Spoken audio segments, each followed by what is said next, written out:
Here is a look at the table of contents.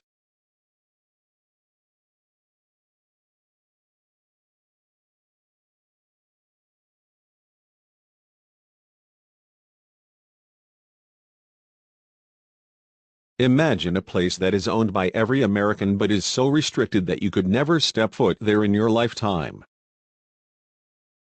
The Arctic National Wildlife Refuge is a place where wildlife can live and raise their young. A refuge protects animals, and a wildlife refuge gives them freedom and space. The National Wildlife Refuge is huge, about 20 million acres. In 1938, Robert Marshall had a chance to look at the wild places of Earth and see how people would change them. He offered a permanent American frontier which would let a big piece of the Alaskan wilderness to stay wild forever. In the 1950s, Conversionista asked for the same refuge. In the 1960s, Congress created the refuge. Most Americans consider the Arctic National Wildlife Refuge, also known as ANWR, to be an American treasure. But under the surface lies another kind of treasure: oil.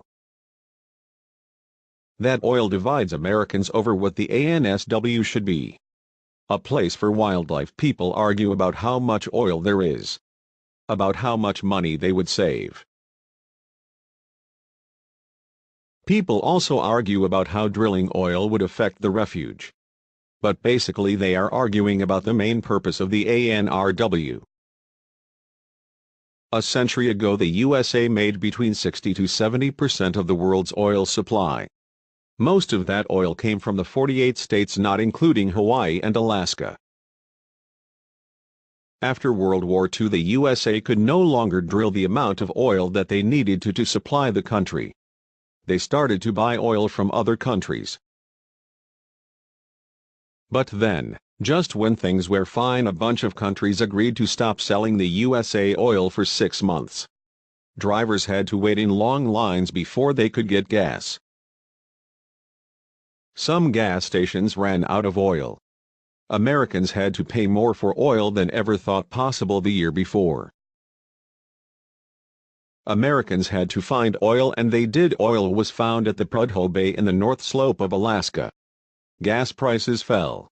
But since 1988, the North Slope has produced less and less oil. Now oil companies want to drill for oil in other places in the Alaskan wilderness that also contain oil. One of those places include the ANWR. Drilling in ANWR is illegal, but oil companies want to drill in 1.5 million acres of the Alaskan wilderness next to the Beaufort Sea. A vote by Congress could make that possible. Some people want Congress to allow that, but some don't. In 1998, geologists examined the area to estimate the amount of oil that could be produced. They came to an answer of 10.4 billion barrels of oil. The rest of that oil to meet the USA's needs would be drilled within the other 49 states. That makes the amount of oil drilled in the ANWR would be 8.7 of the USA's needs. People in America drive millions of cars, trucks, boats, and planes. The USA has oil, but not enough to meet the needs of its people. The USA must buy the rest of that oil. Buying oil costs the USA billions of dollars each year. The oil produced in the ANWR would make billions of dollars for the USA. For some Americans, drilling in the ANWR is a show of independence to other countries. Canada is a good friend of the USA, and we get a lot of our oil from them.